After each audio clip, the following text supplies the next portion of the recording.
Alors, la Fondation Michelangelo, que nous avons présenté un petit peu ce matin, vous avez vu des films assez exceptionnels, de toute beauté. Donc, l'objectif de la Fondation est de promouvoir l'excellence dans les métiers de l'art à travers le monde et de la transmission également, l'excellence européenne. Elles sont au service de la promotion et du renouveau permanent de la création européenne. Marc nous a parlé ce matin de l'exposition Homo Faber, qui était de toute beauté. Vous avez pu en voir quelques images, et c'est vraiment le symbole de ce que promeut la Fondation, avec des objets qui étaient assez exceptionnels. Elle a été classée parmi l'exposition la plus belle au monde, et c'est mérité, je pense, parce que moi j'ai vu que les photos, j'ai pas eu la chance d'y aller, mais c'était magnifique.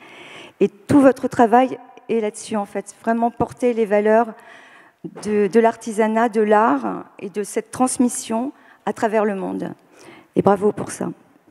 Donc les 5 talents distinctifs qui ont été retenus sont la célébration de la création humaine, l'excellence sous toutes ses formes, la combinaison entre tradition et innovation, le respect de l'originalité de chacun et la transmission par la formation, l'échange et la rencontre. Donc, le prix Hermès de l'innovation 2019 dans la catégorie meilleure synthèse créative est remis aujourd'hui à la Fondation Michelangelo. J'appelle Fabienne Lupo Magnone à recevoir le prix. Merci. Merci beaucoup, merci pour cet hommage que vous nous faites avec ce prix magnifique.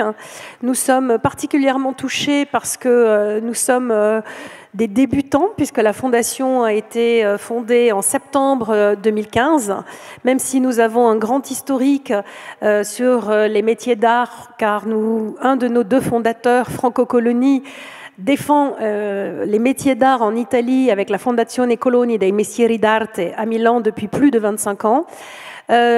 Donc, au nom des 2 cofondateurs de cette fondation, donc Franco Coloni et Johann Rupert, je suis extrêmement heureuse de recevoir ce prix en leur nom.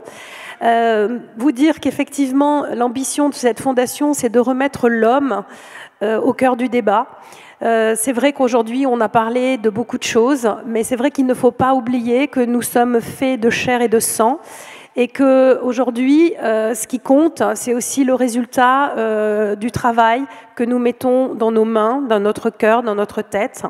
Et c'est vrai que c'était l'ambition de la Fondation de mettre en lumière ces artisans d'art qui sont souvent dans l'ombre, que personne ne connaît, qui sont derrière.